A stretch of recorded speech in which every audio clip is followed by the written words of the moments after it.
Welcome to the worst of the best podcast. You wanted the best. Well, they didn't freaking make it. So here's what you get. From Canada, Ryan and Jason.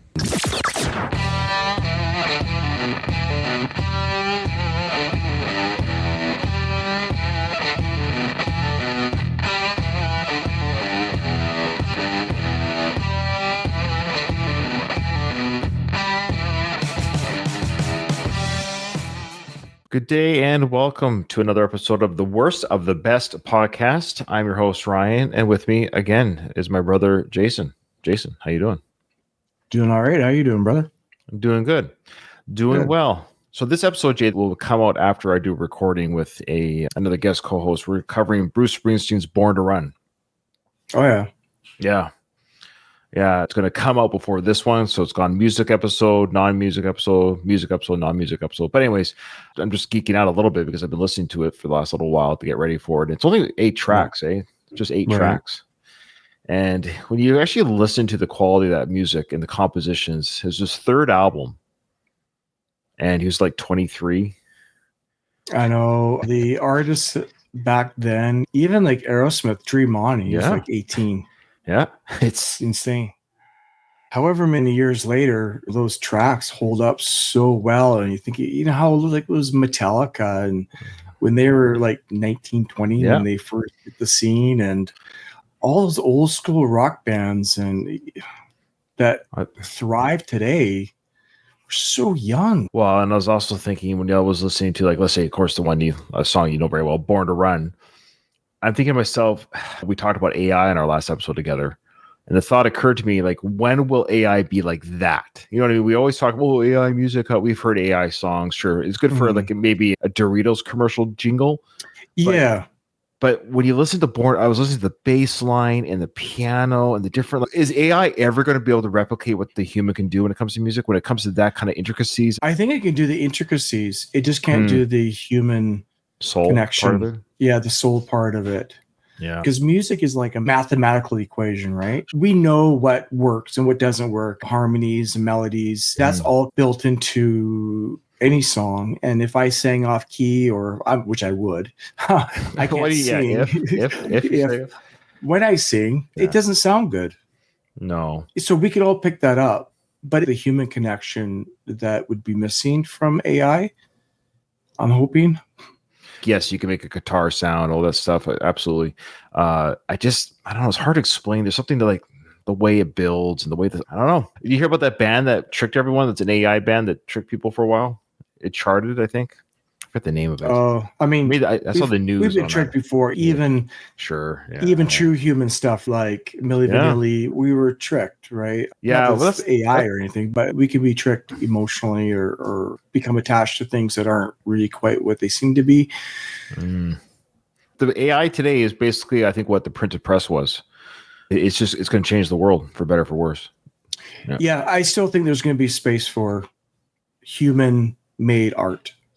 Oh, yeah. I don't think that will truly disappear. You can enjoy fake music if you want. Even in photography, you can manipulate pictures. Even if you do, that doesn't mean it's not artistic or there isn't a connection to what the ultimate product looks like.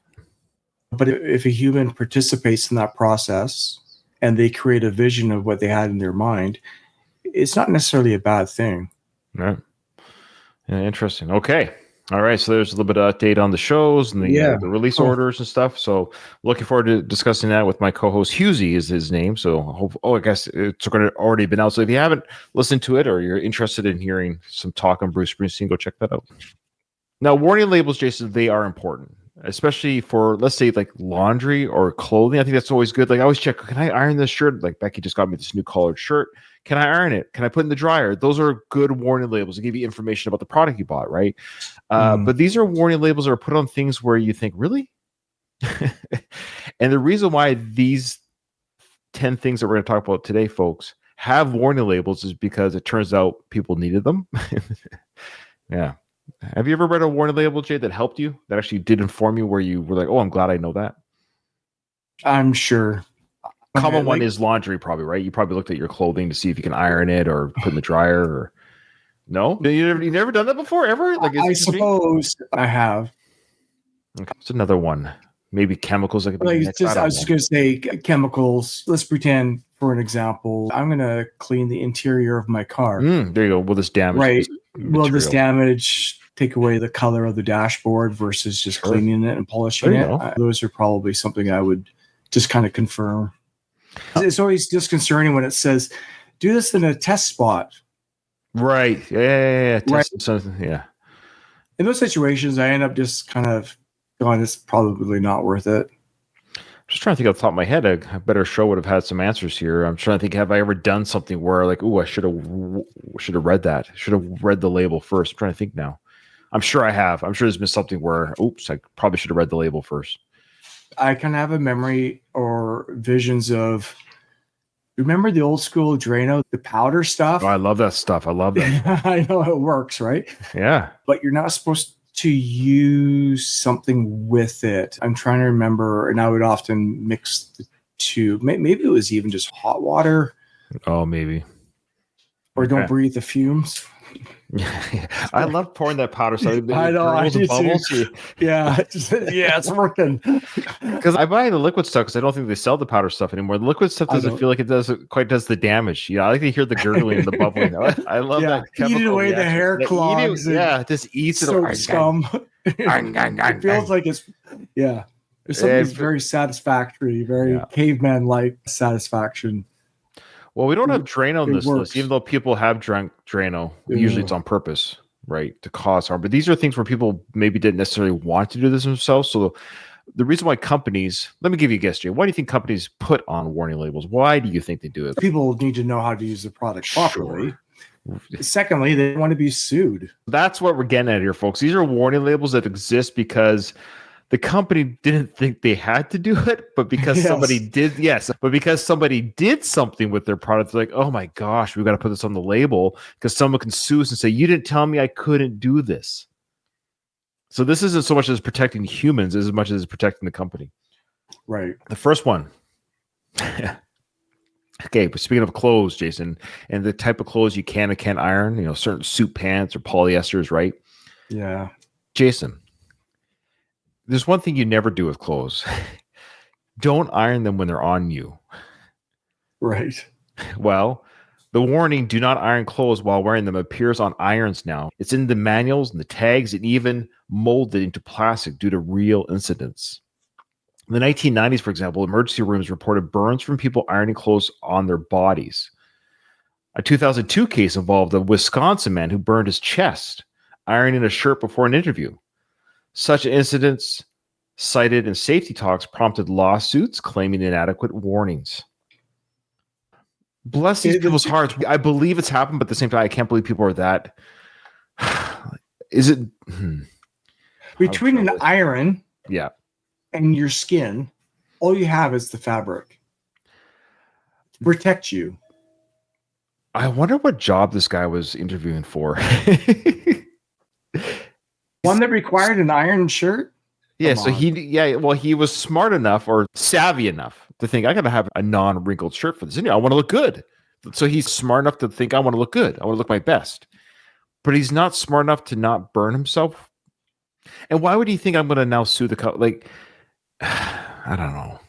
It's like having a warning label on boiling water. Don't put your hand in there. Yeah, this sounds like he wanted a lawsuit. But there was more than one incident, though. So now companies are like, fine, we're telling you, don't iron clothes while you're wearing them. Okay, Jay? Oh, I guess for the worst pick, I think there's two worst picks we could do here. We could do something that is the most ridiculous, which is this one kind of lines up. Like, this is the worst offense.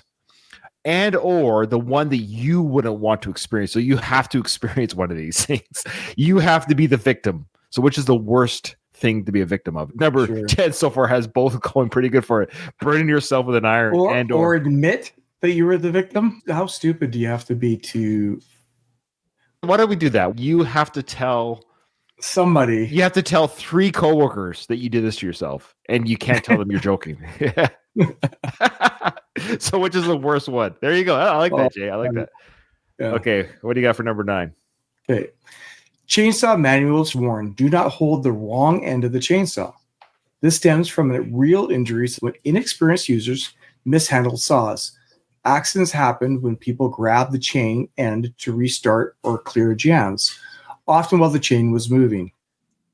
Casual users, not professionals, sometimes braced saws against their bodies, causing severe cuts.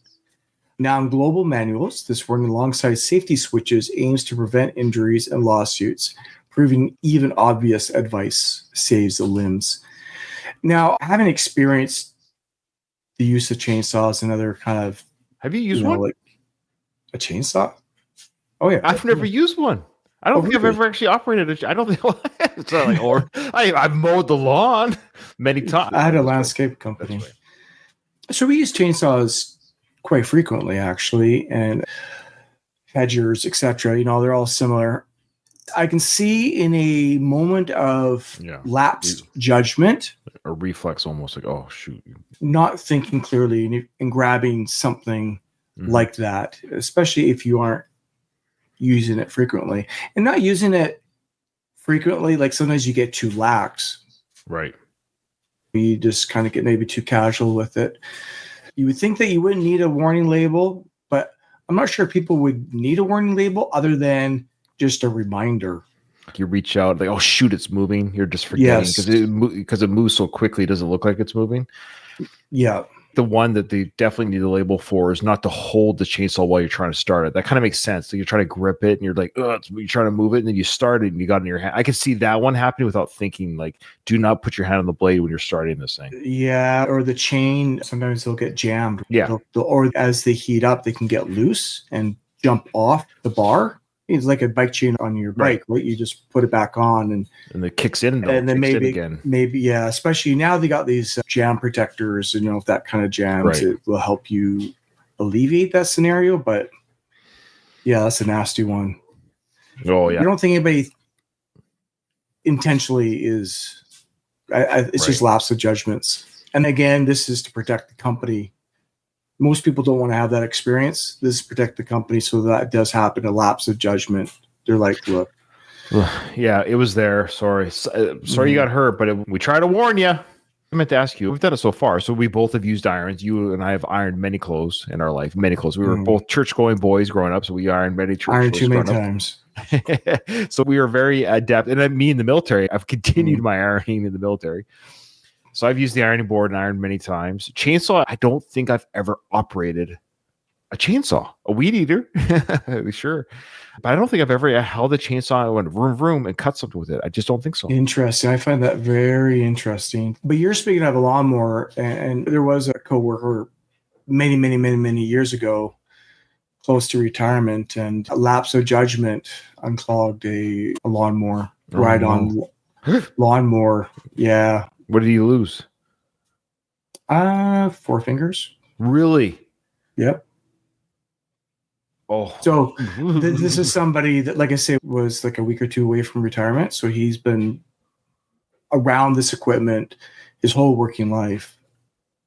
Just, it got clogged, the chute, when to clear it out. So I understand. Right. No warning label is required. It's just lapse of judgment, just not fully thinking it through. And people are like kind of in a rush maybe to get the job done or whatever. Next one, Jay's hair dryers. When's the last time you used a hair dryer? It's been a long time. Probably the last time I used a hair dryer was to actually dry one of my children's hair. Oh, when your children? Yeah, that's true. You probably used it on your daughter's hair back in the day when she was a baby or younger. Yeah, Catherine's hair. Yeah. Yeah, the last time I now Becky, my wife, and now my daughter Madison, they use hair dryers all the time. They got these attachments with brushes and things. It's crazy how expensive some are. They're like $800. Yeah, don't tell me this stuff, Jay. I never. I don't know what the ones they have. Oh, I don't. I've seen them like at Costco, like $7.79. I'm like, wow. Even if it was half that, it's too much. Now, I used to hair dry my hair back in the day, back when I was a teen. Sure. Yeah. You remember you hair drying the bangs up and stuff, doing that in the 90s and stuff? So it's been a while since I used a hair dryer. I haven't used it since past 21, maybe. So hair dryer manuals, Jay, they do have warnings. Now you think, well, what? Don't use this in the bathtub? Well, that almost goes without saying, but that's not what their warnings are for. I'm sure that, I'm sure they're on there though. Don't use these in the tub. Yeah. But they have it also for something else. They have it for fire warnings. We know people blow dry their hairs in the bath and they get electrocuted, which is horrific. But people have fallen asleep. They're drying their hair. They're in their bed, blow drying their hair in bed, and they dozed off. Wow. And it causes their bed to ignite. There was a New Jersey teen whose dryer sparked her comforter, causing major damage. Such occurrences often involved lying down, of course, and then there's medication or alcohol use. So they, again, doze off. So the U.S. Consumer Product Safety Commission issued guidance prompting warnings on cords and manuals now. So many dryers now have shut-off features, of course, but the warning persists, highlighting how routine tasks turn hazardous. So, yeah, I do know that about blow dryers now the most, especially high-end ones, that they do overheat, they shut off. That's a safety feature, yeah. Back in the day when I did use a dryer, and I probably had the cheap Zeller's Kmart dryer with the heated coil in the back that you could see heat up. Remember, you actually see you could actually burn your finger on the coil in the front. Yeah, if you touch it, Those are the days. You can actually see the heated coil. Yeah, so people have lit themselves on fire. So don't do your hair lying down. Could you imagine back in the day when they used to have that? It's like Aquanet. You got your blow dryer. Oh, I've seen people do that. I've seen that on video where people have lit the heat from the blow dryer. Hairspray. Yeah, hairspray. Yeah. All right. The Dremel rotary tools used for carving, cutting, and polishing carry a warning, not intended for use as a dental drill. Remember, there's warnings on this drill. Now you think, what would the warning be, Jay? Don't hold the drill when you're starting it, maybe. I would say something like that, but there's a reason why. I'm not sure if dental would have even, Is it a finer tooth type drill? Is that the idea? Is it like a finer? Yes, they're smaller and they got higher RPMs. Oh, I see. And so you're using less pressure or whatever to the same amount, like to try and do fine tune. I often used it to help my kids. If anybody's familiar with the cup car rallies and stuff. Oh yeah, so I would use a Dremel to help shape the cup car. Not their teeth? And fine tune it. Not their teeth. I never did dental work on their teeth. With the Dremel anyways. Well, let's see why this warning label exists. Yeah. This followed reports of people using Dremels for do-it-yourself dental work, like filing teeth or fixing crowns. A Florida man avoiding dental costs followed YouTube tutorials to sand a cracked molar, leading to an infection and hospitalization. Emergency rooms noticed similar cases, citing risks of nerve damage and contamination. Dremel added manual warnings to counter do-it-yourself medical trends and limit liability, showing why obvious instructions are sometimes necessary. That's crazy. I can see why somebody... It looks like a dental drill. I mean, now that I'm looking at it's probably got high speed. I don't know the RPMs of all the different versions that they have. It would seem like it's possible, but I would suspect that the drilling tool isn't as finite as a dental specific tool. They're probably very, very hardened steel, very, very specific. People have asked on Google, can I Dremel my tooth? Oh, you can. Just don't expect the same results. Yeah. No one's going to stop you if you don't, That's true. You can do it. It's a good thing we changed the criteria of our, what would you be willing to tell a coworker? Yeah. Because I think dental pain and teeth injury is probably the most, so I'd rather burn myself with an iron. I'd rather cut my hand, like not lose my hand, but I'd rather cut my hand with a chainsaw. What was the other one? Yeah, I'd rather start a fire on my bed with, I'd rather burn myself than have a drill with no Novocaine in my tooth with nerve damage. Oh my gosh, it scares the crap out of me.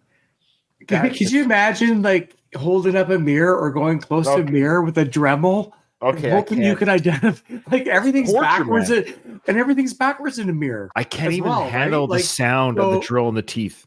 The drill in the teeth. You're going on your right molar and it's actually in the mirror. It looks like wrong tooth. It's the worst scene in Castaway. I hate that whole sequence in Castaway when Tom Hanks' character has a tooth infection and he knocks it out with a skate. He knocks it out with the blade of a skate. He knocks it out of his mouth. The tooth. I don't remember. Oh my goodness. Ugh. Anyways, all right. Yeah, teeth. Yeah, Just floss and brush, guys, and you'll save a lot of drilling. Okay. Here we go. Oh, man. Yeah, I love this one. The warning, remove child before folding, appears on strollers after there were times where distracted parents folded strollers with their children still strapped in. Okay, why would they think that the child gets folded with the stroller? Like, would they just carry the kid around like a suitcase? Hey, look, our kid folds too, honey.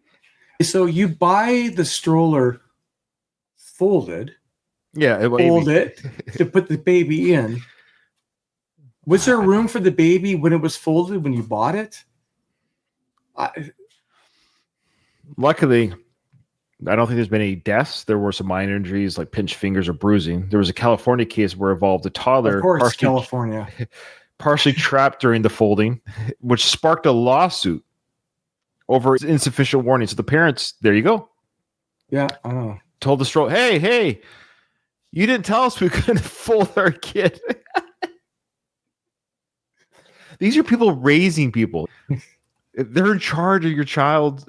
Even if I accidentally folded my child into a stroller, like, oh, shoot, I hear screaming pain. I better undo this. It wouldn't even occur to me. I'd be too embarrassed to approach the company and say, you know what, by the way, I folded my kid in your product. I know. It doesn't make sense to me. These people, I won't say the States. I'll just say people in general. Yeah, people. Yeah, all around litigious. The world. Is that the word? Litigious. Anything that I'm responsible for is everybody else's responsibility, not mine. Another parent had their baby's leg caught in the folding mechanism. So there's been bruise, pinching. It's a good thing babies they're very bouncy and malleable. So the strollers may have emphasized easy folding. Because of this, though, I guess parents forgot to take their baby out. Parents sometimes forget to take the baby off the roof of their car. Sorry. Okay, but the only thing I can see is something accidentally fold, like you hit a button or something.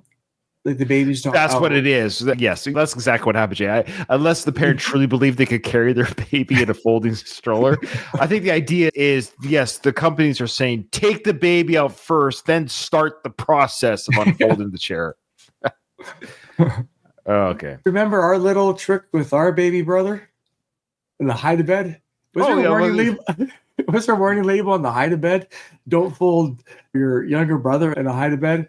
Yeah, if you were raised in the 80s, maybe in the 90s, and you had brothers or siblings, if you never got folded into or put a younger sibling in a folding hide to bed, you did not live life. And then you sit on the couch too, right? You sit on it. Oh, we just like fold them up and put them away.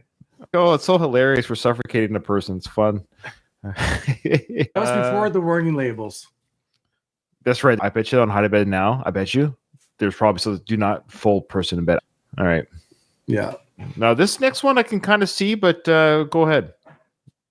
Gas cans and fuel-powered devices carry warnings against checking fuel levels with a match or lighter, as people have caused explosions and burns doing so. In 2003, Oklahoma teens ignited a lawnmower tank with a match, suffering burns and scorching grass. Similar incidences in dark garages prompted fire department reports. Manufacturers added warnings to containers, caps, and manuals for lawnmowers and generators. Yeah. So that kind of makes sense. It's dark or it's dusk or you're trying to find the gas canister in the garage for the barbecue. You're like, well, he's got, oh, I got my lighter. Gave him a bic out. It's exactly what I'm envisioning. It's the guys, you know. We all know who they are. Hey, get my bic. I got my bic.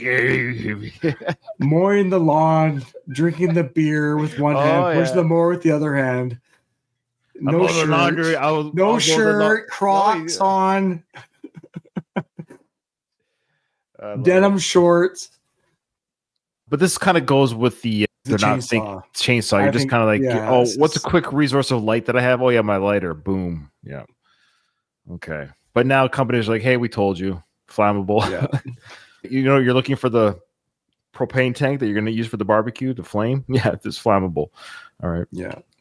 This one. Jay, have you ever used a pool noodle? You ever gone swimming and use a pool noodle? You know those pool noodles? Yeah, I know exactly what they are. Yeah. You get slapped them against the water. They go, yeah. The idea is you put them around your arms, your legs, and you're just floating. And if you hold them, you stay above water. But they are not actually life-saving devices. So the pool noodle companies have said, no, this is not a life-saving device. So unfortunately, this one's horrible. There was a child who lost their grip on a noodle and drowned because I guess the caretakers thought, hey, he or she is safe with the noodle in the pool and they can't swim. Thus, the child drowned. So this prompted manufacturers to add clear labels on packaging of foam saying, basically, these are toys. If your kid can't swim or if you can't swim, you are to wear a life jacket. Doesn't have the strength or size to hold on to. That's what it sounds like to me. If you have it around your armpits, you could definitely stay afloat, but you're right. You'd have to position yourself. But I guess you could toss someone a noodle if that's all you had to save them from drowning. But, 100%. But they're not officially life-saving devices. Yeah. It sounds like the child was using it as a toy, as the label says. But they couldn't swim. They couldn't swim or hold on to it or didn't have the strength or the grip strength to hold it. And they slipped off. No offense to the parents. I'm a parent, but man, know your freaking parents, know your kids. I have never, ever not been with my child who can't swim. Ever. I'm not trying to cast aspersions. That's not my intent, but it's such a preventable thing. The parent or the guardian is the child's lifeguard. You are the lifeguard. That's all I'm saying. Yeah. Like when you're at the pool, just like anything, just when you're crossing the street, you're the crossing guard. When you're going to the store, you're the security guard, really. As a parent, your job is to protect your child from the wilderness. And swimming is a wilderness. If you, the parent, can't swim or your kid can't swim, you better keep your eye on them. But I don't know. Water, a pool is a little bit different, but water in general is just, we as people are just out of our element in water. Oh yeah, we're not really. It's not the place to. You know why your fingers get pruny? No idea. Just a lot. Does it lose? That's a myth. No, it's what I heard. And this makes sense. Is evolution that when we were more water creatures or humans spent more time in water, it's for gripping. Oh yeah. So your texture of your skin changes to grip. Yeah, I like that. I don't know. I always like the idea that we get soggy, but because your knees, your skin doesn't, it's your fingers that get that way. Think about it. Yeah, that's interesting. Yeah. Yeah. Imagine if your whole body did that, your whole body wrinkled. Oh, gross. Well, you don't. Oh, man. All right. What's the next one? Yeah, the iPod Shuffle back in 2005. Remember those little things? Oh, yeah. I love them. iPod Shuffle. Yeah. Simpler days, kind of. Yeah. The iPod Shuffle, launched in 2005, was a small, candy-like music player that prompted safety concerns after a toddler swallowed its clip, requiring surgery. This led Apple to add the warning, "Do not eat iPod Shuffle," on packaging. The caution addressed the device's choking hazard, especially for young children, as Apple anticipated misuse. So similar warnings appear in other small Apple products like AirPods. Yeah, I get it. This is, again, just for this, what do you call it, lawsuits. Yeah. Again, if my kid swallowed, or a child that was taken care of swallowed an iPod, AirPod, I wouldn't even consider looking at the label. Hey, wait a minute, Sony, did you say my kid couldn't swallow this? I would just say, oh crap, right. It's my job. That's what I mean. It's my job as a parent to make sure things happen, right? Things happen. Of course. They grab a Lego piece, or crayon, or how many times have you put your finger in a kid's mouth to get something out of their mouth? We've all done it. You probably haven't parented if you haven't got your finger in a kid's mouth to pull it out of their mouth. What do you have in your mouth? You run and nope. Yeah. It's like a rock. Yeah, rocks. I've raised a few kids. Yeah, I think every one of them, you end up somehow pulling something out of their mouth. Yeah. And I wonder how many things I should have pulled out that I never that we never caught. You know what I mean? Yeah. To this day, Jay, I remember, I don't know how old I was, but I was young enough to do it, but old enough to remember it. I pulled a half-eaten chalk bar out of an ashtray and I ate it. And I will never forget. Yeah, I think it was Snickers. I'll never forget it. I hope it was. Yeah. I'll just never forget the, again, being young enough to think, oh, chocolate, yummy. Yeah. But then old enough to remember the ash. Like, anyways, it's the risk to reward. Yeah, I know. It's You power through. It's that chocolate. Yeah. I need the chocolate. So I'll admit to something. Oh, sure. Maybe you remember this. Actually, two things regarding things that I'm eating that I shouldn't have. Chapstick. You've eaten chapstick? Yeah, when I was like young. It was so flavorful. He's 12. Right? The cherry, the cherry chapstick. I was like, wow. Yeah. You just kind of start chewing on it. Yeah, you just nibble on it. Sure. I can believe that. You're probably not the only one. It's chewy and flavorful. Sure. Yeah. And then the other thing is, remember the grape flavored Dime Tap? Oh, Jay, you probably went to school high. I remember you drinking that stuff. I remember discussions like, who's drinking all the Dime Tap? You probably went to school drunk. I remember catching you drinking it like it was soda. I think I remember that. It just you went to school high. We're talking grade school. This is grade school, but I do remember the Diamond Tap discussions. Either seeing you do it, or like who's doing it type discussions in the house. And even to this day, the orange or grape crush drinks, or the Mr. Freezies, like all those type of really intense flavors, I've always enjoyed. Maybe it has something to do with the Dime Tap, but sure, yeah, you're addicted. That's funny. Went to Betty Ford Clinic for a Dime Tap addiction. Like 7 years old. That's funny. That proves that eating these iPod shuffles when they first came out, what we're trying to tell you folks is that even if you don't admit it, kids put things in their mouth. They just do. Yeah. I wonder about the cap. I don't was there a childproof cap on those? I don't think so. Back in the day, I don't recall. Oh, childproof stuff was invented because of people like me and you. That's why. Yeah, I don't recall having to do any extra steps. It was like there was no safety when we were kids. We were the last decades of no safety, like on the playgrounds. Everything was the death trap, man. It's a death trap. We didn't have car seats when we were kids. We sat in our parents' laps in the car. Yeah, there's no car seats, no safety seats. That's weird to think, man. And the irony is, well, nothing happened to us, and we were very happy. A child is obviously much happier to sit with their mother in the lap of a car than the car seat by themselves. Yeah, we're not safe, but we were happy. Going on with the car seat thing, remember being in the back of Dad's pickup truck?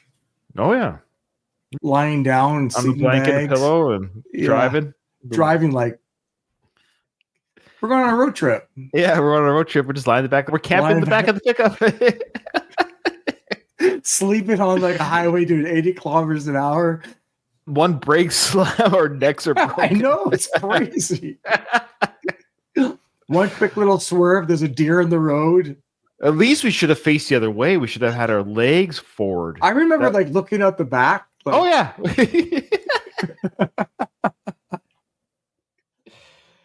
Oh, that's hilarious. I love that little Datsun, the baby blue Datsun, 79 Datsun. Yeah. All right. Another one that kind of goes with this one, Jay, is you got your soft plastic fishing lures resembling gummy candies and scented to attract fish. So, of course, kids have swallowed these. There's a toddler. They swallowed the lure, but they did get it out with endoscopic removal. There's other injuries like this as well with hooked lures. Of course, yeah, it goes without saying, the lures are made of PVC, and this can cause, obviously, terrible chemical issues if you chew through them. So manufacturers have added the harmful if swallowed labels and icons warning against child or pet exposure. So, yes, the children and the dogs not reading this is up to the guardians to keep these things away from kids. But the labels are there to protect the company. Yeah. Yeah. That one just makes sense. I can see that. Hey, gummies, sure. They're soft, smelly little lures. Yeah. The last one here. Industrial grade toilet brushes in hospitals. Psychiatric facilities and prisons carry the warning, do not put in mouth or rectum. But what if I want to? This follows incidences where individuals, often in distress or custody, ingested or inserted brush parts causing emergencies. A U.S. prison case involved an inmate injuring themselves with a brush handle during a mental health episode, sparking a lawsuit and safety review. They had a warning. Yeah, don't put this in your mouth and don't put this in your bum. Now, the only thing is if you're having a mental breakdown, warning labels are of no use, clearly. This is where it's not for the user, it's for the company. saying, well, so it's up to the guardians, the prison guards, right? The prison workers to say, well, we got to make sure this person can be in the bathroom where there's a handle. So that's why the company's like, well, we told you. It's up to you to make sure this is in a safe spot. Yeah, it just can't be. Yeah, exactly. It just can't be in the same locations as people can use it dangerously. All right. So there you go. That was fun. Obviously, harm and death is not fun, but more of a lighter episode. And we wish everyone to be safe with all this stuff. But now, Jason, the worst of these things, the worst offender, the one that you have to tell 3 coworkers that you did this. And you can't say I'm just joking. Or this is like, yeah, I can't believe this happened, but I did XYZ on the weekend. Okay, so I'm gonna.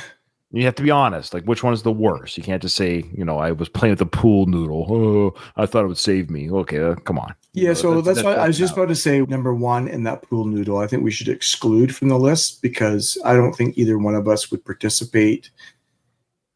Like, I don't want to include the death of a child in the discussion. Oh, no. It's just the idea that not that you died, but you could even say near drowning, meaning you thought it was, you thought it was a life-saving device, but you had to get saved by the lifeguard instead. We're not talking about dying. We're just saying, what were you caught doing? Well, it's like number 1.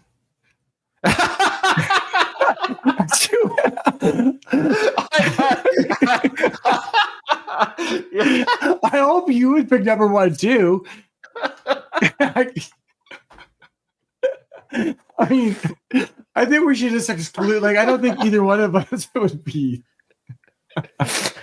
Well, you never know. I don't know. I'm not. No judgment. I'm not trying to kink shame anybody. Yeah, you have to tell your coworkers that you inserted. Well, you don't even have to say the rectum. You can just say your mouth. You ate. You nibbled on the brush part. Yeah, we can even take the rectum part out if you want, because that's pretty obvious. But I mean, what would you rather do? Actually, which one's least? I don't know. Which one's least gross? Would you rather have the rectum or chew on it? I don't know. I mean, remember, you're not really doing it. You're just saying that you did it. Yeah, this one's tough because then you can say, okay, I guess there's 2 answers. Which one would you not want to have happen to you, and which one would you rather say you did? It's always number 1.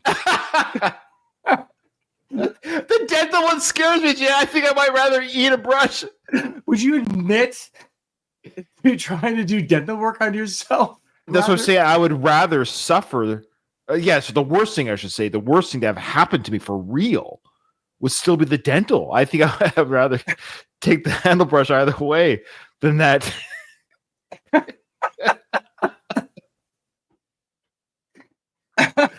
Oh my gosh, this is the worst.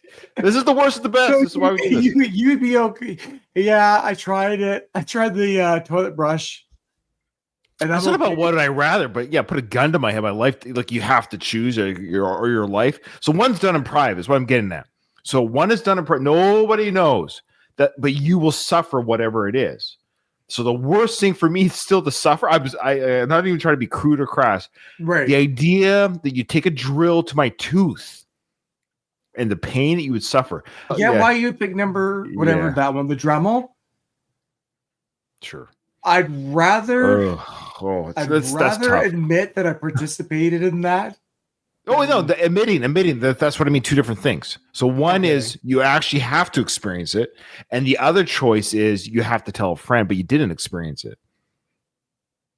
The worst is the brush one, meaning like I'd go up to my coworker and say, "Hey, man, on the weekend I saw a toilet brush in a public bathroom, and I gnawed on the brush."